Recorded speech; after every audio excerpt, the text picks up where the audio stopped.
Yo les amis, c'est Kazan, j'espère que vous allez bien. Et comme ça a été annoncé sur le short, YouTube Short, réception aujourd'hui. Ça faisait un petit moment que je n'avais pas acheté des cartes Pokémon et je te l'avais dit, hein, j'avais envie d'acheter des cartes un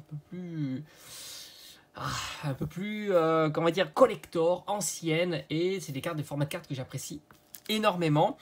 Et elles sont là. Toutes les deux, alors je ne sais pas si tu as vu le YouTube Short.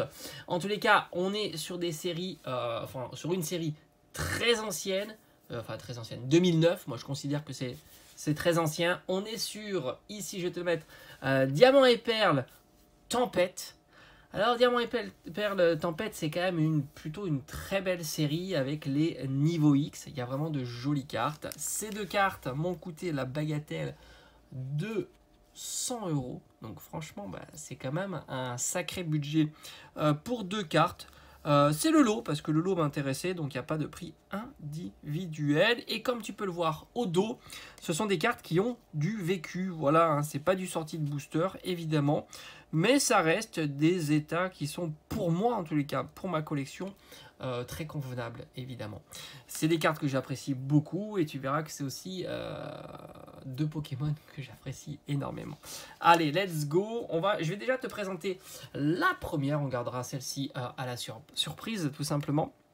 Alors, elles ont été bien sûr bien protégées, il n'y a pas de souci. Donc, on va les découvrir ensemble. On va regarder l'état parce que je sais que ça vous intéresse un petit peu l'état. Donc, comme je te dis, on est sur du...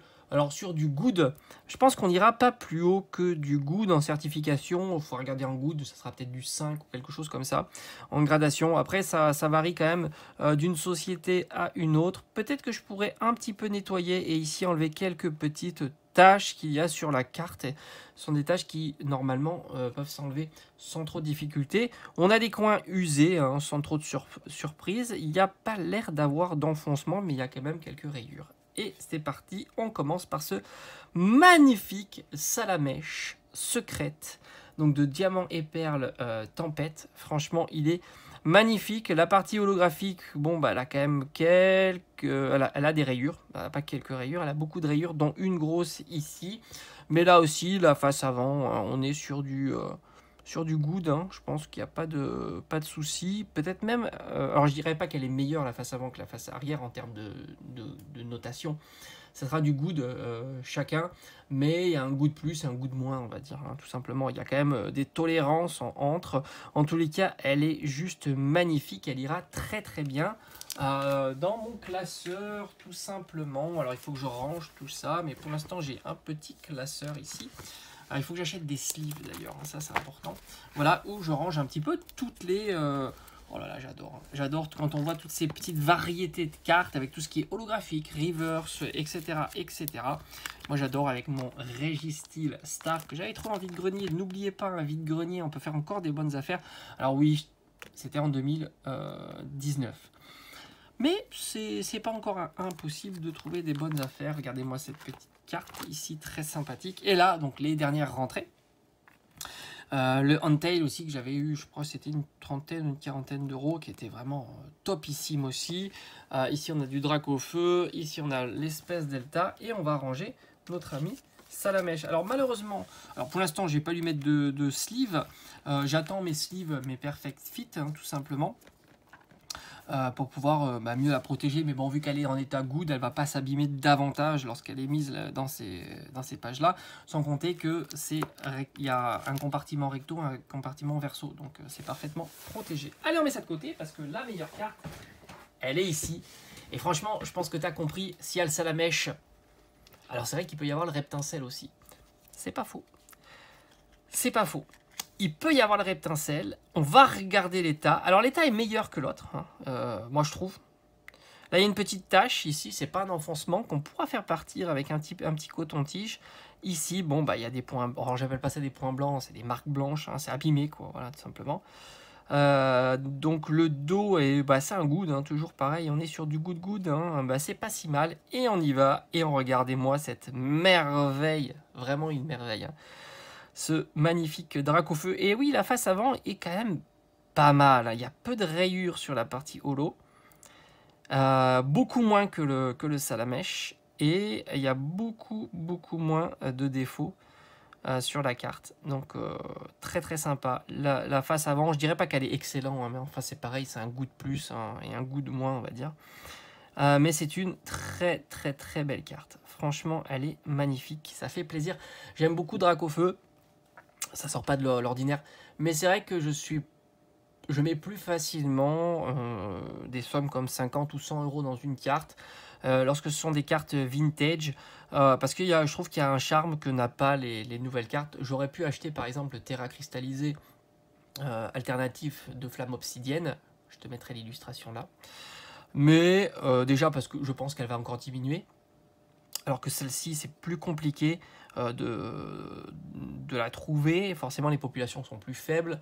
Et les populations nouvelles qui risquent d'arriver, ce sont des ouvertures de display. Donc, par conséquent, la carte, elle sera plutôt à 1000 euros qu'à 50 ou 100 euros. Donc, forcément, la population de cartes de cet état-là, elle ne va pas augmenter. Et par conséquent, bah, les prix vont augmenter, en tous les cas, si la demande augmente, hein, tout simplement. Et puis, je trouvais que c'était plutôt une bonne affaire pour ce lot de cartes. 100 euros, je trouvais ça raisonnable. En tous les cas, dis-moi en commentaire si tu trouves ça plutôt raisonnable, 100 euros pour ces deux cartes. Moi, en tous les cas, je suis très content de pouvoir rentrer ces deux grosses cartes incroyables dans la collection. Et regardez-moi là, elle est ici, le Dracofeu, niveau 76, holographique secrète de Diamant et Perle Tempête. Je t'avais dit qu'il y aurait des grosses cartes qui vont arriver. Alors pour moi, ce sont des grosses cartes, attention. Hein. C'est vrai que pour certains, ce sont des petites cartes. Pour moi, ce sont des grosses cartes. Hein. Quand je dépense 100 euros pour deux cartes, ça reste pour moi un gros budget. En règle générale, dans les cartes, je ne mets pas plus de 20 ou 30 euros dans une grosse carte, comme j'avais pu faire pour le garde-voir alternatif, que je trouvais déjà très cher. En ce moment, en tous les cas, comme j'en ai parlé sur mes vidéos, et j'aime bien le rappeler, les tendances, elles sont plutôt à la baisse. Hein. Il ne faut pas se presser. Et contrairement à ce qu'on peut dire en ligne ou quoi, même les cartes anciennes, entre guillemets, épée bouclier, diminuent. Hein. J'en ai fait souvent la démonstration, mais on en fera de plus en plus la démonstration à travers les vidéos, puisque maintenant, ben voilà, dans les vidéos, je mets les prix, je me renseigne plus davantage, et ça me permettra d'avoir tout simplement un visuel plus large sur ce que je dis. Regarde la Pikachu Van Gogh, tiens, je te remettrai une illustration là. Maintenant, à 75 euros, tu trouves beaucoup d'offres. Alors, ça part très vite, hein, mais la tendance, elle est clairement baissière. Et imagine-toi, on est à 75 euros. Ça fait à peu près 15 jours qu'elle est sortie, cette carte-là, et elle ne fait que diminuer. Pas de précipitation, ça ne sert à rien de se précipiter. On la trouve un petit peu partout, plus facilement dans les pays étrangers. Mais là, c'est pareil, hein, tu peux l'acheter à l'étranger, te la faire livrer, ça te coûtera juste un petit peu plus cher. Mais quand je vois la quantité astronomique d'offres que tu as à 75 euros, j'ai un pressentiment que ça va encore diminuer, hein, tout simplement. Et ce qui est logique, hein, la carte est gratuite à l'origine, donc ce qui fait qu'il n'y a pas de problème de prix de départ. C'est-à-dire que la personne qui en a récupéré 10 ou 20 n'a pas budgétisé pour en avoir 10 ou 20, hein, donc elle les a gratuitement via le musée. Hein. Et puis, il y a tellement d'offres que à un certain moment, si tu veux que ça se vende, tu es obligé de t'aligner. Sinon, tu passes ton tour et tu attends des mois. Voilà, je pense que c'est un petit peu comme ça. Et vu qu'il y a une quantité astronomique de cartes, comparativement à d'autres séries, hein, tu t'aperçois qu'il y a quand même beaucoup d'offres.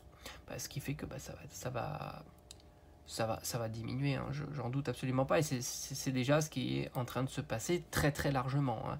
Moi, comme j'ai dit, je vais regarder quand même la tendance, et à 50 euros, je commencerai à vraiment étudier si oui ou non j'ai envie de me la procurer, tout simplement. Et après, si je vois qu'à 50 euros, il y a énormément d'offres, il n'y a pas de raison que j'attende pas un petit peu plus longtemps, ça c'est clair. Allez, j'espère que ça t'a plu, et puis on se dit à très vite. Allez, ciao.